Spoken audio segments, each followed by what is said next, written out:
sais ce que c'est que faire une élection. Et j'ai été le président de la commission de propagande de M. Biya en 92. Je sais ce qu'on fait dans une élection. Donc aujourd'hui, j'ai été 2 fois candidat à l'élection présidentielle. En tant qu'enseignant, je sais que si on échoue 3 fois, c'est qu'on est cancre. J'ai appris que je n'ai pas la bonne solution. Je ne dois pas m'entêter à dire je m'en vais aux élections. Mais j'ai retenu, comme il dit, que face à la machine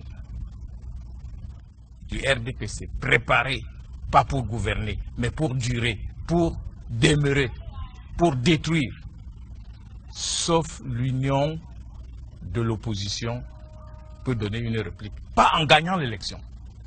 Parce que ce que je voudrais dire à monsieur, si j'appelle de tous mes voeux à ce que nous nous réunissions, si nous nous réunissons pour dire, toi tu es candidat unique face à Biya, c'est tout simplement pour préparer le peuple. Parce que Biya va gagner. Comment il va gagner? Le monsieur, j'ai eu 80% à Banjoul. Un papa à moi a transformé mes voix. J'étais le premier de loin. Il a transformé mes voix en 10 voix. Et mon représentant a été le premier à aller prendre 50 000 comme tout le monde. Il est sorti. Si vous dites même que vous êtes élu, le responsable de la Cour suprême va le jour-là dire que Biya est élu. Donc, l'unité de l'opposition, c'est tout simplement pour préparer le peuple à descendre dans la rue. Non.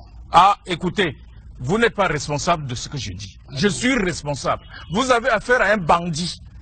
Quand on crie qu'il a volé la chèvre, il n'a même pas la décence de lâcher la corde. Il continue à tenir pour vous défier. Vous avez affaire à des gens qui ne pensent pas. Comment peut-on honnêtement et décemment demander à un papa de 84 ans de se présenter à une élection pour 7 ans, pour avoir 91 ans? C'est tout simplement parce qu'on pense que l'attitude de ce papa vous permet de voler dans la plantation, de circuler. Donc, ce que je voudrais dire, je confirme qu'il y aura élection, parce qu'il y a des prémices qui ne trompent pas. Pour avoir été au RDPC. Pour avoir construit ce système. Ah oui. Mais je suis un voleur repenti. Ah, d'accord. S'il te plaît. À un moment, je me suis dit, c'en est trop.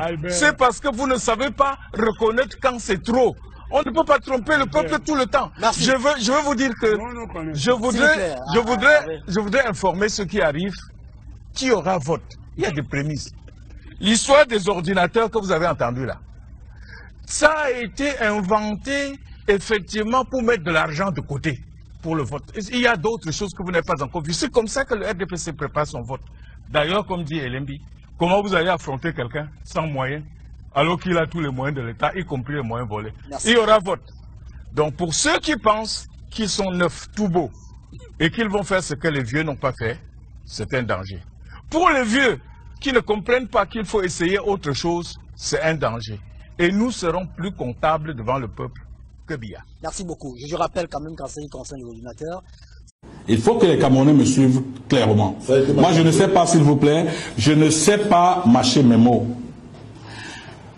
Au soir du 23, non, du 21, avant que je ne parte à Afrique Média, nous avons tenu une réunion au siège du MRC à Odia. Nous étions 38. À cette réunion, on a donné la parole à tout le monde. Quand on m'a donné la parole, j'ai fait des propositions. La première proposition que j'ai faite était que, au sortir de cette réunion, avant même que Biya ne parte prêter serment, je veux dire avant que le Conseil constitutionnel ne rende sa décision, non, c'était la veille du serment de M. Biya. M. Kamto doit nous nommer un gouvernement. Il ne l'a pas fait. S'il vous plaît. M. Kamto doit nommer les ambassadeurs. Mais M. Kamto doit aussi nommer des civils paramilitaires en Occident. Ces civils paramilitaires, je pensais à Kemta, je pensais à tel, je pensais à tel, qui devait, s'il vous plaît, qui devait avoir la mission d'aller nous sortir les ambassadeurs sous ma coordination de leur bureau, des ambassadeurs de M. Biya. Il est important que je le dise. Nous étions 38. 37 ont voté cette proposition. 37 ont voté cette proposition. Et lorsqu'on devait partir de là, il était question, M. Nzonga était là, tout le monde était là, il était question que chacun de nous ne rentre plus chez lui. Mais M. Serge Bikonj, il est important que je vous rappelle que trop peu de politiciens au Cameroun ont mon expérience. J'étais là en train de jouer mon rôle de directeur de campagne et de stratège. Alors, il était question que personne ne rentre plus chez lui et qu'on cherche un hôtel où nous devions tous entrer. Avant donc que le gouvernement ne soit rendu public. Lorsque nous quittons cette réunion, il n'y a pas un seul doute que, parce qu'il y a 37 personnes sur 38, ça va s'appliquer. Cela ne s'est pas fait le même soir. Ça ne s'est pas fait le lendemain. Ça ne s'est pas fait 2 jours plus tard. C'est au 4e jour que Penda m'appelle pour me dire que Fogué et moi, nous devons nous retrouver pour le plan de résistance. Et qu'est-ce que vous lui avez dit? Je lui ai dit, je ne souscris pas à un plan de résistance. Parce que nous sommes habitués à voir ce genre de choses qui meurent d'elles-mêmes. Quand vous, dans un plan de résistance, vous demandez de se lever un matin et de prendre des casseroles et il faut frapper les casseroles, vous croyez que c'est ça qui fait partie, M. Biya? Moi, je fais pas. Vous ne pouvez pas déraciner un régime qui a 36 ans au pouvoir en allant cogner les marmites au bord de la route ou devant les églises. Vous ne pouvez pas. Par contre, si M.